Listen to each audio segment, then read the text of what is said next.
መተናል ጋይስ እንደተለመደው በማጣፈጫችን ዘና ፈታ የሚያደርጉ የሚያስገርሙ ቪዲዮዎች ከያሉበት ቀጨም አድርጌ ይዤላችሁ መጥቻለሁ። ከእናንተ የሚጠበቀው ቪዲዮውን እስከ መጨረሻ በማየት ይህን ቻናል ሰብስክራይብ እያደረጋችሁ ቤተሰብ መሆን ብቻ ነው።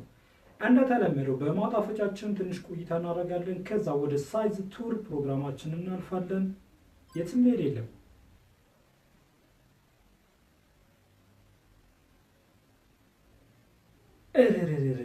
ጠበሰው መብረቅ የመታው ነው የመሰለው።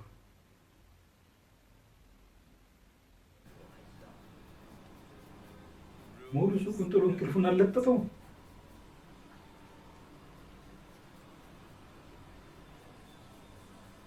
የለም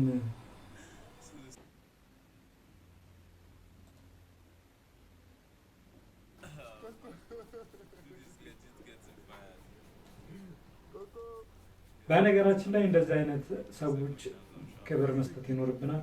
ምናልባት ይህ ሰው ቀን ሙሉ እየሰራ ውሎ ሊሆን ይችላል፣ ማታ ድጋሚ ስራው እንደዚህ ረጅም ሰዓት እየሰራ ሊሆን ይችላል እና እንደዚህ ስራ ላይ ያሉ ሰዎች ክብር መስጠት ይኖርብናል ለማለት ነው።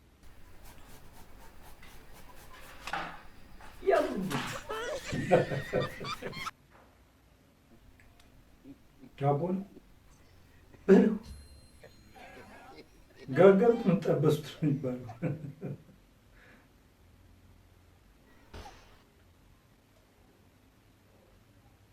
አንዲ ሃንግ ሊያደርገው ነው።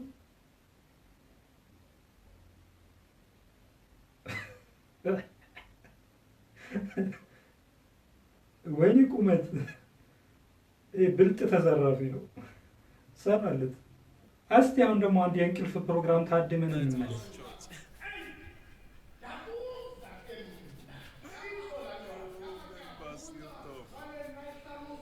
እንዳለን የተረፈው በዚህ መሀል ግን የሆነ ሮኬት ነገር ቢፈነዳ አስባችሁ። ማጣፈጫችን ይህን ይመስላል። አሁን ወደ ሳይዝ ቱር ፕሮግራማችን እናልፋለን። መልካም ቆይታ። ሊዮኔል አሌክሳንደር ታቴ ይባላል።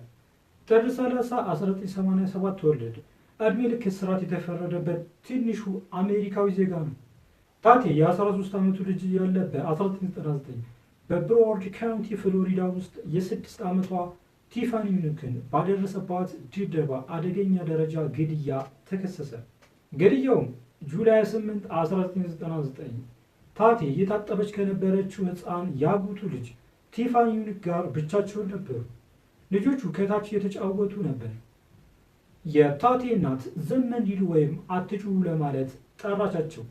ነገር ግን ከ45 ደቂቃ በኋላ የቲፋኒ ትንፋስ እንደሌለ ለእናቱ ለመንገር ወደ ላይ መጣ። እግሮቿ፣ አንገቷ፣ ሁሉም ከባድ ቁስሎች ነበሩበት። በምርመራ ወቅት እንደተረጋገጠው የተሰበረ የራስ ቅል፣ የተሰነጠቀ ጉበት፣ የተሰነጠቀ የጎድን አጥንት እና ያበጠ አንጎል ይገኙበታል።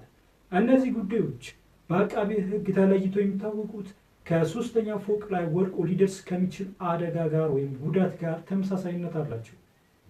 የሊዮኔል ታቴ ድርጊቶች የህፃን ተጫዋች ድርጊቶች አልነበሩም። የሊዮኔል ታቴ ድርጊቶች ቀዝቃዛ፣ ደፋርና በቃላት ሊገለጹ ከሚችሉ በላይ እጅግ ጭካኔ የተሞላባቸው ነበሩ። በነገራችን ላይ ታዳጊው ይህን ዘግናኝ ድርጊት ሊፈጽም የቻለው በተደጋጋሚ ሲመለከተው ከነበረው የቴሌቪዥን የትግል ቪዲዮ ካሳደረበት ተጽዕኖ እንደሆነ ተነግሯል። የወንጀል ግድያው ህግ በቂ ሁኔታዎች በዳኛ ኢዩኤልቲ አላዛር በቅጣት ጊዜ ተዘርዝሯል። ስለዚህ ታቴ ለመግደል ወይም ለጉዳት አስቦ እንዳልሆነ ወይም ድርጊቱ ሊገድል ወይም ሊጎዳ የሚችል እንደሆነ ሳይገነዘብ አቃቤ ህግ ሳያስረዳ እድሜ ልክ እስራት ተፈረደበት። ቅጣቱ አወዛጋቢ ነበር፣ ምክንያቱም ታቴ ግድያው በተፈጸመበት ወቅት የ13 ዓመት ልጅ ነበር። ሟች ደግሞ የ6። እሱ በዘመናዊ የአሜሪካ ታሪክ ውስጥ እድሜ ልክ እስራት የተፈረደበት ትንሹ ሰው ነው። በጥር 2004 የስቴት ይግባኝ ሰሚ ፍርድ ቤት የአእምሮ ብቃቱን ከሙከራ በፊት አልተገመገመም በሚል የጥፋተኝነት ውሳኔው ሽሮታል። ይህም ታቴ በመጀመሪያ ያላገኘውን ያልተቀበለውን የይግባኝ ስምምነት እንዲቀበል መንገድ ከፈተለት። እናም ታዳጊ በሙከራ ጊዜ አመክሮ ተፈታ። በነገራችን ላይ ጉዱ እዚህ ጋር አላበቃም። ታቴ ከተፈታ በኋላ በጓደኛው አፓርታማ ውስጥ ደውለው 4 ፒዛ ያዙላቸዋል። ከዛም የዶሚኖ ፒዛ አትራሽ የሆነው ዋልተር ኤርነስት ጋላርዶ በሽጉጥ ያስፈራሩታል። ጋላርዶም 4ቱን ፒዛዎች ጥሎ እግሬ አውጪኝ ብሎ ከቦታው ሸሸ። ከዛም ጋላርዶ ዶሚኖ ሱቅ እንደደረሰ 911 ደውሎ ጠራ። እናም በድጋሚ በቁጥጥር ስር ዋለ። የሸሪፍ ጽሕፈት ቤት በመግለጫው ላይ ግን ምንም አይነት ሽጉጥ አልተገኘም ብሏል። በሚያዝያ 2006 በዋለው ችሎት ሽጉጡ የት እንዳደረሰው ለሚጠየቀው ጥያቄ መልስ ለመስጠት ፈቃደኛ አልሆነም። እናም በኋላ ሽጉጡን አስወገደው። የስርቆት ክሱ ግን እንዲነሳለት ተፈቅዶለታል።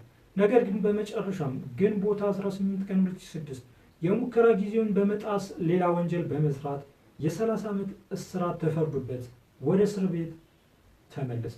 በአሁኑ ጊዜ እድሜው 38 ሲሆን ለመፈታትም 5 ዓመት ገደማ ይቀረዋል። አካላዊ ገጽታው ይህን ይመስላል። የተሰማችሁ የሚያስገርማችሁ ኮሜንት ላይ ጻፉልኝ። ቪዲዮውን ላይክ እና ሰብስክራይብ ማድረጋችሁን አትርሱ። ዓለማችን ከስፋቷ ትሰፋለች።